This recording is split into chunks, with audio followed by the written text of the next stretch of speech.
Weed, readied in his fighting stance, challenges the wolf, stating he is the wolf's opponent, and the rest of the party prepares for battle.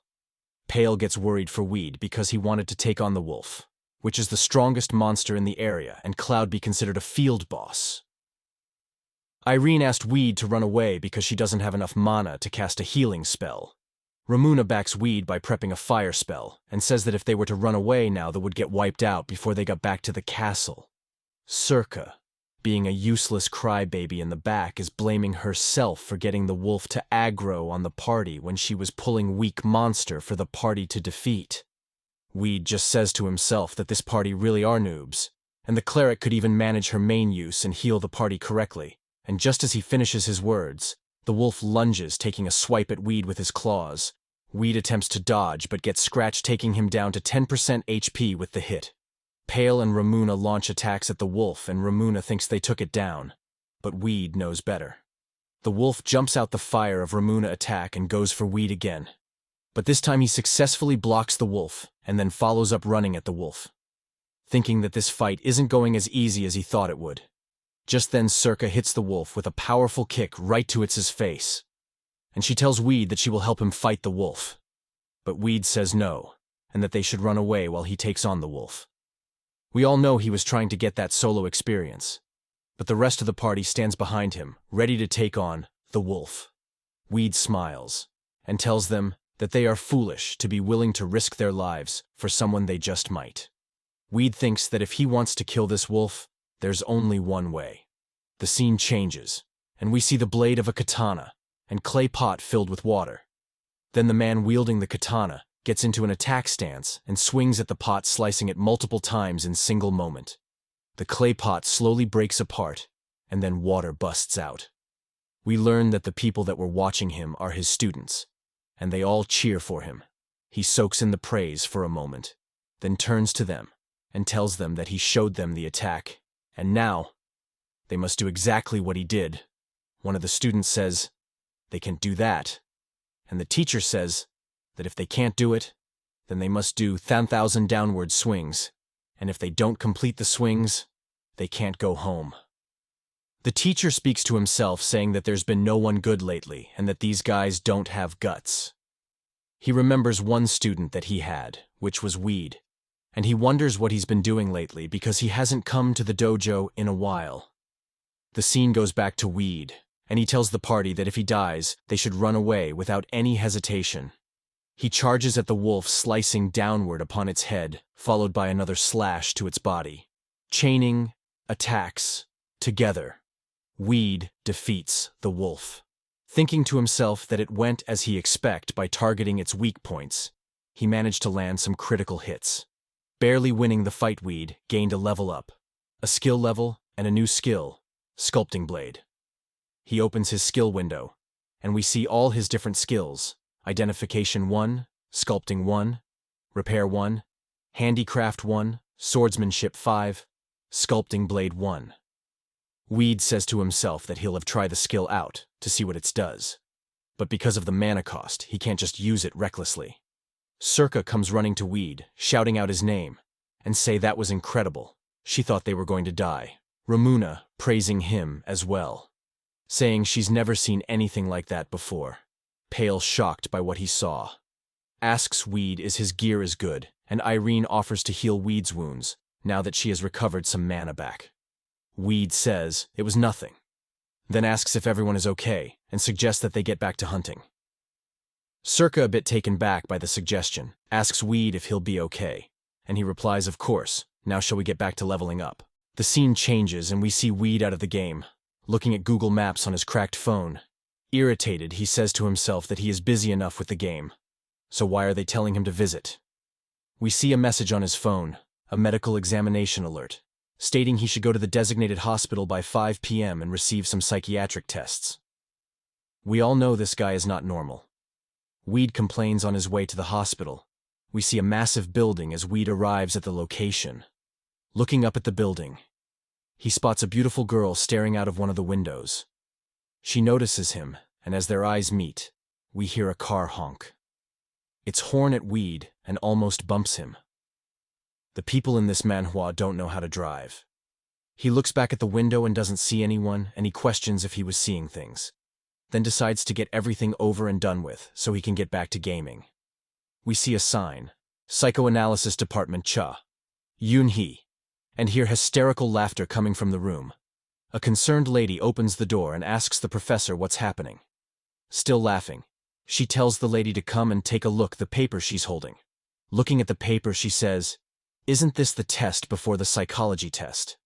Now pause the video and take a moment to read this for yourself and see just how normal our protagonist is." The lady asks if this is a joke and then says that the person that wrote this can't be right in the head. The doctor disagrees, stating that the person is perfectly normal and that those were serious answers, and that if he was abnormal, there's no way he could view the world in such a way. She goes on to say that this is too good for her to read alone, and that she wants to show some named Seo-yoon, and that it might make her laugh. The lady says, "Seo-yoon, the patient, you're not supposed to show that info to other people." The doctor says it'll be fine as long as she doesn't get caught. She leaves the room and heads for an elevator. Arriving on the 12th floor, she scans her badge to gain access to a room. Walking in, she calls to Seo-yoon, but the room looks empty. All we see is a bed and VR gaming pod. The doctor walks up to the pod and places her hand on it, then asks herself when she will be able to see her smile. Back in the game world, we see Weed sighting outside Rodriguez's house again, still waiting to see the old man, carving a piece of wood as he uses the game's chat function to speak with Circa. She asks him if he is at the same spot as usual, and he replies that he is. Ramuna tells him that they will be going out to hunt again tonight and asks Weed if he would like to join them. Irene doubles down on the offer, saying let hunt together. Weed say that if he has nothing important to do, that he will join them on the hunt. Weed lifts the sculpture he was working on, eyeing it carefully. Weed. All right, it's complete. Now that I've tried sculpting, it's not all that hard. It's too bad that I had to use one of my 15 stat points to on this, but since it increases my handicraft skill, it'll increase my attack power as well. And to be honest, it's much better than the first couple of sculptures I've made. As he puts the carving down, two ladies walk up to him and ask him if he is selling the sculptures. They take a closer look at them and talk about which sculpture they think is cuter. Weed tells them that he is selling them and tells them that the price is this much and puts 2 fingers up. One of the girls says only 2 silvers. They are so cute I thought the price would be much higher. The other girl starts picking the ones that she wants, saying she'll keep them in her collection.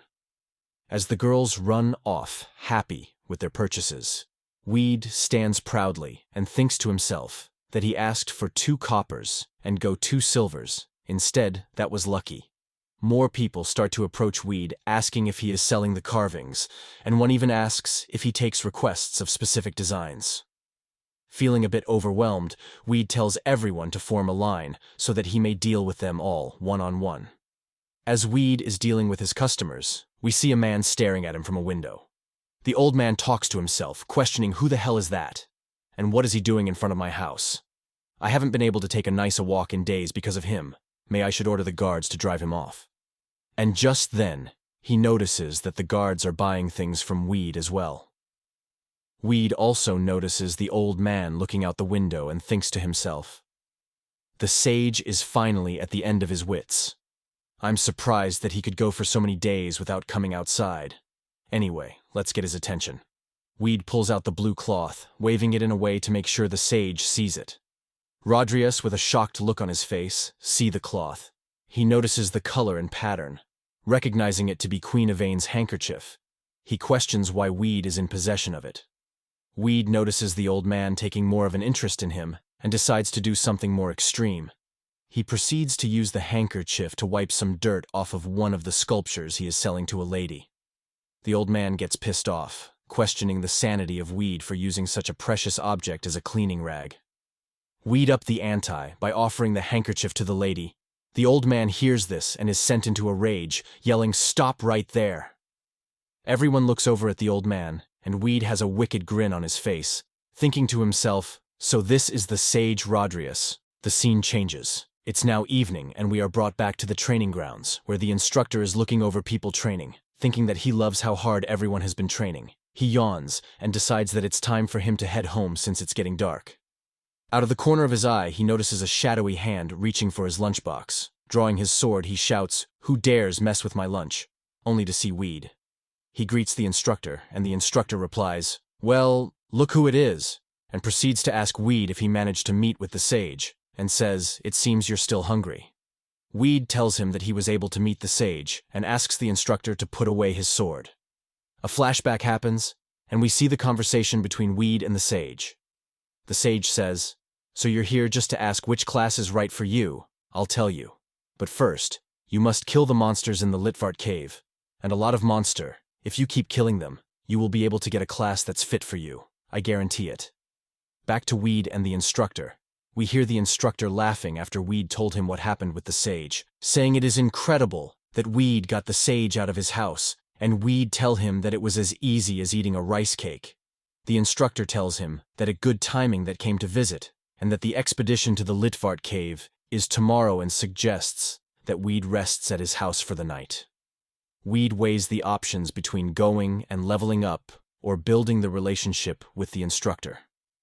Weed decides to turn down the offer because he wants to prepare for the cave, and he promised to go hunting with some people as well. The instructor says, "That's too bad, 'cause his wife was going to barbecue a whole pig." As soon as Weed heard this, he switched up fast, thinking about the free food being offered, and told the instructor that he would go with him. They walked together back to the instructor's house. As they arrived, he pushed Weed through the door. Tell him to come in. The instructor announces to wife that he's home. As Weed wonders why he is so pushy, he notices a girl sitting at the other side of the room. She looks back at them coming in, and we see that she is a player character named Seo-yoon, and her name is in red. Weed thinks that she is pretty, and feels like he's seen her before. Then he notices her name, thinking to himself that the mark of a murderer. An explanation window pops up, murderer's mark. Normally, in the game, the player's name is hidden unless the player decides to show their name. This makes it hard to tell players and NPCs apart, but murderers become cursed and can't hide the name. They must complete specific trails or quests to get rid of the mark. Noticing the mark, Weed gets wary and prepares for a fight, thinking, why is a murderer here? But before he can react, the instructor stops him, giving Weed a wink with a smile on his face, as if to say it's okay. If you enjoyed the video and would like to see more, then please hit the like and subscribe buttons or leave a comment asking for the next episode.